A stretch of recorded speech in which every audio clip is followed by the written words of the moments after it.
Just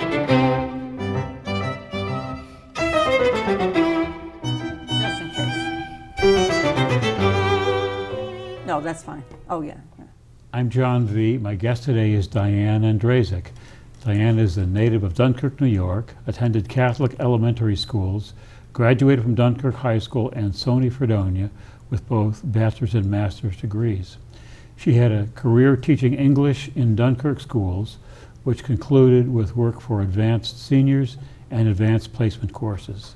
She's taught in the Special Studies program at Chautauqua Institution for several decades, including numerous master classes. Many viewers will recognize her work from calendars of Chautauqua photographs sold in the bookstore. Welcome to the Chautauqua People Table. Thank you so much for having me. My pleasure. So, Diane, how did you become interested in photography? Well, when I was a kid, I was interested in cameras. It just was something that always appealed to me, to be able to take a good photograph. So somewhere along in high school, I joined the high school photography club, and that gave me access to a first decent camera. We had a little Instamatic before that you could click and take a couple pictures with, and so getting a sort of a small SLR was a big advance for me. So that's kind of where it started. Okay, and did you do any work in high school, such as yearbook or news? In high school, I was mainly in the club, learning how to do photography. And then when I got to college, I joined the college newspaper because by then I felt I could do the work, and the college yearbook as well. How long did you stay with those in college?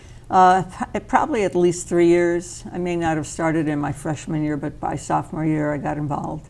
Do you have any memories of that, great pictures? Or? Mainly we did work, looking for photos of students sitting in a library doing work. We had candids, so I did a great deal of those. In fact, I was doing that one day when another photographer from the local newspaper was going around taking photographs of student life, and caught me doing a photograph of another student. So it was a photo and a photo. And I still have that. It was printed in the Observer, and so I still have that. And where did you learn, I assume you learned to function in a chemical darkroom?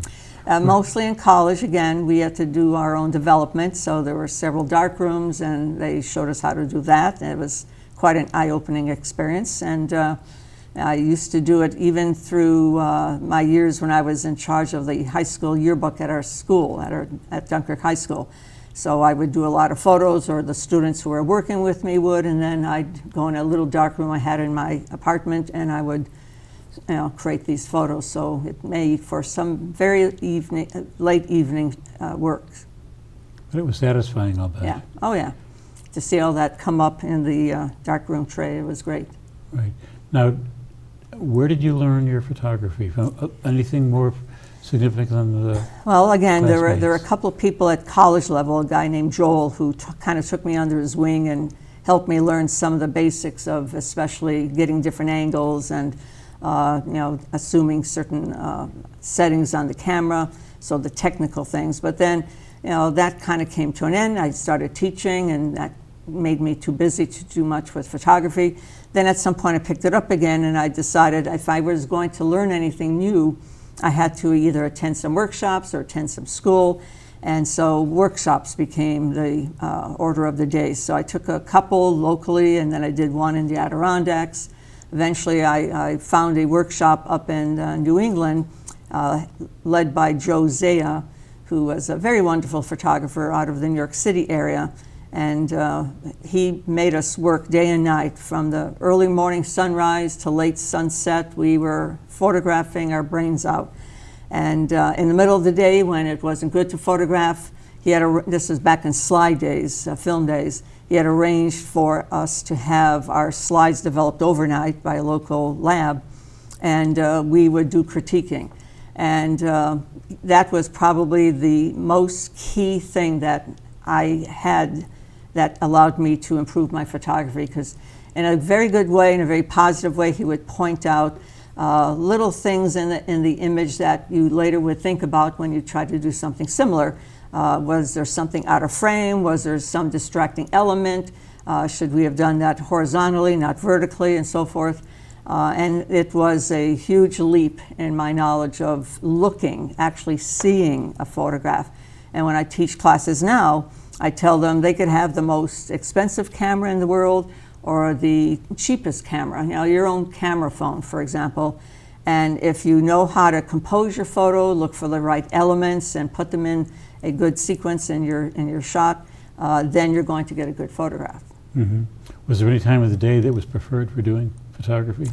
I get up when I'm at Chautauqua and even at home, or if I'm on the road someplace, if I go to one of the national parks, I'm up early, and I mean before sunrise, and that's the best time of day for certain kinds of work. And then you work through the golden hour, maybe up to about an hour after sunrise. You get that wonderful light at that hour. Then either do some work of a different nature, go shopping, go sightseeing, and then you're back at it sometime in the early evening when you get that nice, again, pre-sunset time of day into the sunset and sometimes into twilight. So that is a significant kind of planning if you're setting out to make great photographs, isn't it? It is. There's a lot of people are sleeping in, or they're going to breakfast, and I'm out taking photographs. So one year we went to Italy as a group, and people would go shopping, or they'd be still in bed, or whatever it might be, and I'd get up early, and if only I went around the local streets looking for different things to do. I got some shots, and we came home, and they said, well, I never saw that. And I said, well, because I was up early looking around, just doing a little exploring. So that's when you really can find the kinds of shots that are unique, more interesting. People of Italy out in the streets early, getting ready for their job, for the store to open. So I think that's what I try to encourage people to do. Usually in the course of a week's class, I'll offer a little extra class if people want to join me down by the lakefront in Chautauqua to take some early mornings, pre-sunrise and sunrise and post-sunrise shots. They're welcome to do so I can help them with exposure and, again, how to set things up, what happens when the bright sun is in the sky. And a lot of people are very eager to learn that kind of thing. Not always so eager to get up that early, but I'm used to it now. And so I'm up early, and it just becomes habit. I participated in one of those some years I ago. remember. And it was a good experience, time well spent. How did you make your way to Chautauqua Institution? Of course, I lived in the county all my life, and I'd heard about Chautauqua, and you could take classes. And at some point, I'd looked at one of the catalogs, and I saw that they were having some photography classes. So I said, well, here's a local place. It was early in my teaching career, and so I said, well, I'm going to take part of my summer, and I would drive back and forth every day from Dunkirk.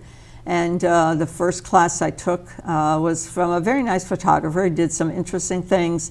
He liked to walk the lakefront and photograph certain things along the lakefront. He had a little flash that he used for field flash, and we followed him, and he gave us some direction. And it was a good class, but at the end of that class, I said, I think I can do a little bit better than this, and just structure a class differently. Photographing the art is one thing, but structuring the technical things is another. And that's when I decided I would submit a course proposal, and I was accepted. And that was the first time I taught there. And I keep all the catalogs from when we did that. Close-up? And this is 1991. And boy, is that, goes back a few years. So in other words, this will be my 30th year instructing on the grounds. And it started with that very first class, and it was it's something that I've stuck to for so many years. What sorts of people attend those classes? I'm always amazed at the variety, and sometimes you don't know very much about them until you start walking around and we're talking, and sometimes they come in early because I encourage them if they need help with something about their camera, because every camera is different, and sometimes they can't find a certain control, and rather than trying to figure it out during class, it helps to do it before or afterwards. And so they'll come early and we'll chat, or where are you from, and what do you do, or are you retired? So I've gotten people who are just ordinary people. In fact, I've gotten teenagers, 15, 16, 17-year-olds, just starting out in photography. And then just people who come from ordinary communities, whether it's Ohio or down in Florida. And then I've gotten people who are members of the board at Chautauqua, and they're CEOs of companies, and they're in the military, sometimes retired. It's a very interesting collection of people who come through the doors of Chautauqua. So it's a varied group you see in your class. Yes, yeah. Oh, no easy average. And what sorts of work are you doing now? Could you tell us about some pictures? Show us some pictures. Well, aside from having once done an awful lot having to do with portraiture and weddings and things of that nature, I've kind of gone away from that, sort of retired from that type of photography. It's a little bit different. You're dealing with people in a different way. You're dealing with groups. You're trying to get people together to do some sort of a photograph in a more formal way. It might involve lighting, photographic lighting that I have in a studio back in my home, or being in the outdoors someplace using a portable lighting situation. And all these years I've always done things having to do with nature, scenics, landscapes, and that's always been something I've been most interested in. And so in the last maybe 10 to 15 years, I submitted some things to the Chautauqua bookstore, and they were nice enough to allow me to have some of my work in their store. So I started with photo note cards, and then at some point I started doing a Chautauqua bookstore calendar. So this is one from this year. This is the current one. Let's rotate this around. And can you flip through a few pages for us? Let us take a look. yes, you can. You And that's hold on to it. down at the That's down at the lakefront? lake, again, one of those great sky shots. And then when I went on the grounds this winter, there was hardly anything to photograph. It was a dull kind of day. Okay, there we go. And so oops, we're not looking at the actual photograph. That would help. There you go. Now we got it. Now we got it down. Yeah. And so it was kind of dark and dreary, and there wasn't a lot open this winter because of the COVID situation. You could go and get a hot chocolate in one of the places, but you couldn't drink it there. So I walked inside the post office, and I started just staring at all the boxes and how wonderful they are, how old-fashioned. So I took exposure in there, and so there we go. So it's one of my favorite shots, actually. And I've been going to Chautauqua 30 years, and I never thought, oh yeah, I can go inside the post office. There's a photograph to be had in there. So you're always learning something. And then, let's see which way we have to go here. May have to turn this around. No, there's another sunset. No matter what time, how many times you go there, I'm always amazed at the variety of sky shots that you can get. It's deep red, it's sort of a steel gray, and sometimes you get this color, just this orange. And this is all just as it appeared that day. There's no filter that I put on here to change the color and so on. That's my favorite tree, just over by the Children's Beach. I've photographed that so often that it's just something that's a constant. I try to get down there in different seasons. As I said, here's a fall shot, and it's the kind of thing that a lot of people won't see because they come for summer and then they go home. And so people are interested in seeing what's Chautauqua like in the off season, and so I always include a few of those. Something in winter time. This is this past winter, and the ice on the lake had kind of crushed together because of the winds. The fishermen there were explaining everything about, well, this is what's causing this. And so I took this shot. Again, this is all about composition as well as exposure.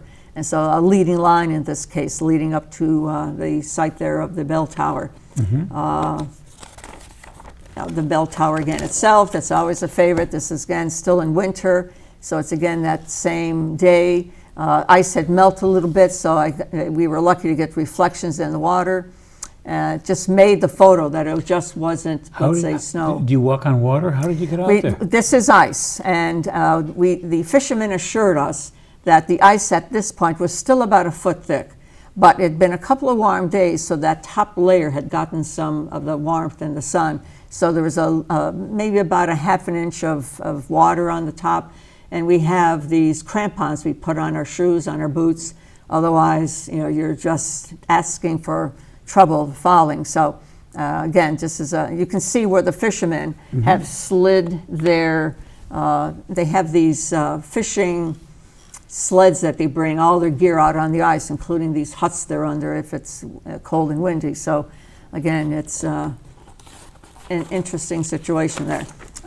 Again, so many structures on the place, on the grounds, are very, very different, unique. The architecture is different. The old Victorian look, of course, is very common there.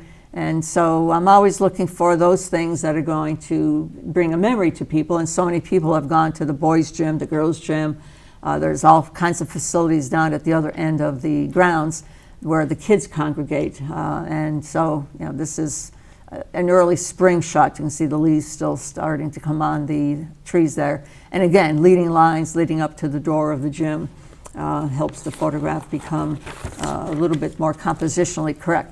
A good friend of mine is kind enough to help me with some drone shots. She's very good. She's excellent. And this is one of the shots we did this spring. And so I've tried to include one the last couple of years. And so there's the Miller Bell Tower in the rule of thirds, basically. It's another rule of composition. And then the shoreline going up off into the top of the photo. Again, down by the bell tower, early morning. Again, every day, every morning is a different view. You get that nice line of the blue at the top and then a bit of the orange and reds in the middle. And I always focus on dealing with foreground in photographs, wide angle foreground. So you put something in the foreground to kind of create a story, to let people know, oh yes, this is a place where we go boating. Here's the boats at rest. And then the bell tower in the background. So it kind of tells a story, and I think that's what attracts people to do this kind of thing. Do you use any filtration to enhance these colors? Not really. This is because it's early morning. There's enough saturation. Sometimes these are long exposures. This is probably a 10, 15 second exposure. Wow. So that helps in a little bit. Sometimes I clarify in Photoshop. I'll try to make a picture a little sharper if necessary. Sometimes I do something called HDR photography, where a special kind of software will allow foreground images like here to actually have color, because everything here should be silhouetted. So I'm using HDR here, high dynamic range photography, to help the foreground boats show a little bit more detail than ordinarily they might. Ordinarily this might just be pure black, everything in the foreground black. So that's something that's a little different than just pure natural photography, but many photographers are using it these days because it does something that you couldn't have done. The technology allows this, and could not have been done, I don't know, 15 years ago, maybe even less. So that works out quite well. And I do an awful lot of house photographs when we go out and about with students. We have to photograph porches and houses, and I show them how to, again, eliminate distracting elements, focus on what's most important about the structure. And so this is just one of those images. It's what people really like to do. Here's another one. This house just has so much in terms of flowers and vegetation, because that's what Chautauqua is known for, and that's why I think people like to go there. They're very interested in all of the beauty of the place, that the gardens are almost first and foremost, and the house itself is almost in the background. And that's exactly what I've done here. All the vegetation is what you see first. The porch is important, but it's not the same if it doesn't have that vegetation around it. So that's another thing that's important to people. And then just maybe one more. This is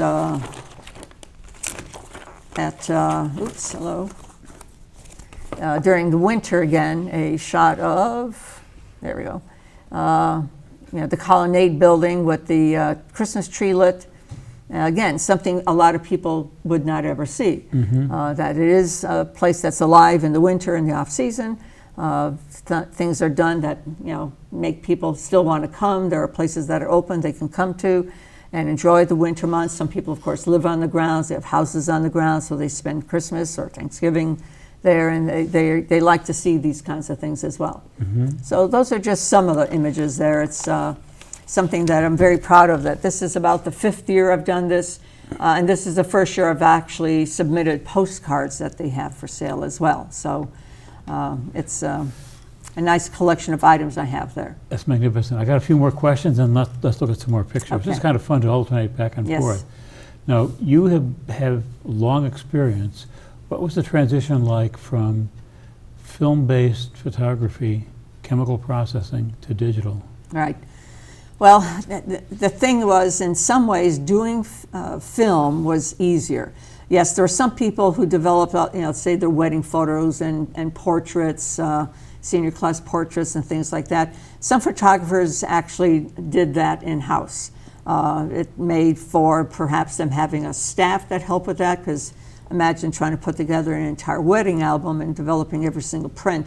But some people did it, but for the most part, most photographers did the photographic work and then sent that work in to a lab, a professional lab, and they did the printing.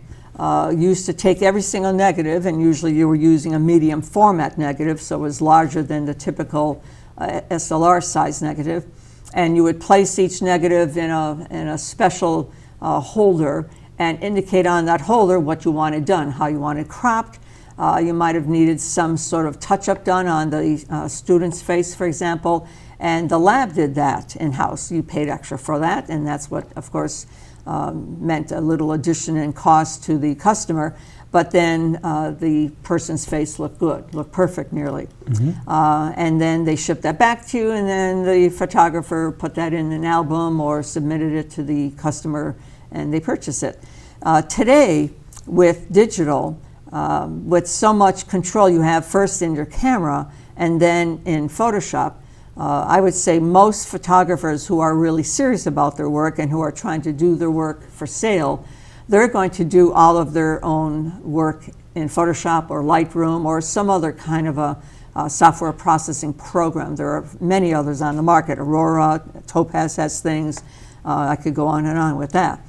So that means you take your photographs and then you go to your computer and you load them, and then you start looking and deciding what image has promise. And it's not just a matter anymore of just cropping. It's a matter of you developing that image in front of you using technical things. So the cameras first had to improve because the very early digital SLRs were pretty basic. They were very low in resolution.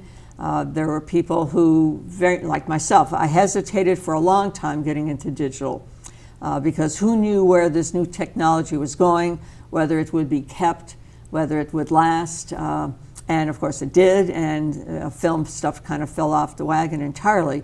And then once I did, I first got a Nikon Coolpix camera, which is more like a point and shoot, just to get myself into it, just to see how it was going to work and what did you do with these images once you actually took the photographs.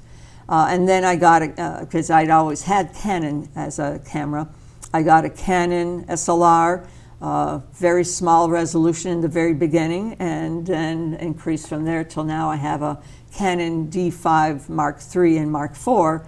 And they're the more top-of-the-line kind of cameras with the lenses. Everything changed. The old SLRs and the old film camera lenses had to be put to the side, except for a while for Nikon. That was a different story. And you had to buy entirely new sequences of material. So it was an expensive move from one to the next. Old equipment could be sold at some point, but if you waited too long, it was sold at almost no charge. It was kind of sad to see that equipment go. In many ways, the early film photography was more classic. You think of Ansel Adams and some of these other great photographers who would take an image and put it in the darkroom, and people like Ansel Adams were masters of manipulating in the darkroom. They could show an image and present it in different ways just because of what they did in the darkroom. All that skill went out the window because aside from those who have stayed with film, some still do that in medium format cameras and larger formats, but most people have taken all that skill and translated into, of course, working again in Photoshop, Lightroom, and making improvements in that way. Now, photographic technology has changed immensely over the years. To experience, I thought about this, punctuate the changes. John Watkins took pictures of mammoth trees in California in the 19th century. He used 18 by 22 inch glass plates. You had to set up, they were wet, so you had to set up a darkroom Right. in a tent in situ on the site Right. and immediately develop them. Yeah. And yet those pictures and the others which followed, like Matthew Brady, when they were combined with the writing of John Muir, Right. created a great sense of urgency for national parks and conservation. Right. That was one sort of mark. And then if we look at what's happened in the last year, a person by the name of Darnell Frazier shot a video of George Floyd's killing Right. and was walking to a convenience store to buy snacks for elementary school aged child, decided to pull out her camera and shoot it. Right. Right. So and she won a special Pulitzer Prize I saw that. for her work. Right. Right. So what's the big, Yeah. you see the technology has Oh, changed. yes, yes. What's the big picture? Digital has been both a boon and a disaster for many photographers. I belong to a local professional group, which was a part of the PPS-NYS, the Professional Photographers of New York State, and they in turn were affiliated with PPA, the Professional Photographers of America. And we had a very robust group. We did critiques and meetings and learning experiences every month. The photographers in the group, some were learners.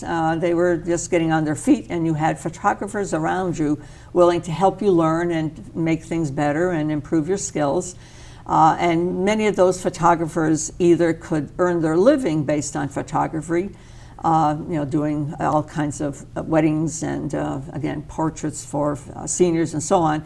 And some did it as a second job, and that helped really secure a second income. When digital came along, at some point, a lot of photographers, a lot of people who had good cameras, decent cameras, digital cameras, suddenly began offering to do work at minimal cost, and a lot of the professionals suffered dramatically. A lot of people had to leave business. Some of them were just not able to keep up with somebody's aunt who had a decent camera, who shot the Little League pictures for almost nothing, whereas a professional who might have charged not an extraordinary amount of money, but enough because he was doing all this work and creating these series of nice images. People were paying for his skill, they were paying for his ability to compose properly, to expose properly, and so on. And so some work suffered because of the onslaught of digital. But on the other hand, suddenly everybody had a camera in their hands, especially now with camera phones, and everyone has the opportunity to learn, if not a skill, because some people still avoid the technical aspects of photography, at least learn as sort of an art in whatever capacity they can. This young lady, not trained to be a videographer, she didn't work for a newspaper, the New York Times or Washington Post. She was just doing things as an ordinary citizen might be. And because she has a good camera, the videos in some of these cameras, people are shooting full-length feature films with these cameras now because it's gotten so good. Or they're creating images that can be printable, that are able to be made into a image that could be sold in some way. So it's an entirely different world, because in the old world, the Ansel Adams world, to create an image like Ansel Adams required you to recognize he was skilled, he was sensitive to the world around him, he knew how to see, to take that photograph. There were multiple photographers like him in different types of photography, again, portrait work and wedding work and so on. So people expected, if I find a photographer to do this work for me, I'm finding someone who's trained, who understands composition, understands the technical aspects of things. That's just not the case much anymore. Some people still, yes, do that. They look for a good photographer with a good reputation, who is professionally trained in some way. But a lot of people, it's senior portrait time, and the student has a mom who takes out her camera phone, has the student dress up in some way to represent what he should look like as a senior, and click, and now that photograph is in the phone, readily available to show mom and dad and aunts and uncles and so forth. And it's not a professional shot in the old-fashioned sense of the world, but for her, she's happy with that. Now that means that's one less job for a professional to do. So again, there's a negative to that, at least for the professional photographers. But on the other hand, Mom has achieved what she thinks to be is a decent portrait of her child. She's happy with it. It's in her phone. She doesn't have to make a print. I can't think of someone who's developed wallets lately. You know, think in the last 10 years, has someone given you a wallet of someone in your family to put into your wallet to carry around with you? That's gone. And ordering wallets at one point was a big part of a photographer's business. You know, high school seniors, well, I want 100 wallets or more. You know, some people distributed them when they sent out their graduation announcement. So every single person who sent one out got something. So again, technology has changed things dramatically. Now, here's a question for you, and then let's look at the photos you brought. If a young Chautauquan comes to you and expresses an interest in having a career in photography, what would be your counsel? That if they're very serious and they show some promise, some skill, they've been maybe in some way working with a camera and not just, you know, point and shoot and click and that's it, that they should go online and look at true college level, or to some degree there are other ways of doing it, but college level courses offered at colleges. Now, some liberal arts colleges, you can take a few photography courses, and that might be fine for some people to get you started. And then there are, of course, photographic schools that have major programs, so that you're aiming for maybe videography as opposed to still camera work. There are workshops that have such a wide variety of courses that you get as much training as someone in a college might get. And so it's a matter of being sure that you aim your photography at a market, because you know, working as a still photographer, as a wedding photographer, as a photographer who might be doing work with, again, high school seniors, portrait work in general, it's not always a successful business anymore. It might require you having another job, and you do that as a second job. So you have to have an aim. You have to research what you think you might want to do. There are opportunities in photography in the military. Obviously, the world of movies and so forth has opportunity. Journalism, although in many cases, at one point there would have been a lot more opportunity for people to work as journalists, photographers, because there were a lot more local papers that were existing. Nowadays, many of the local papers have gone out of business, so those opportunities are somewhat limited.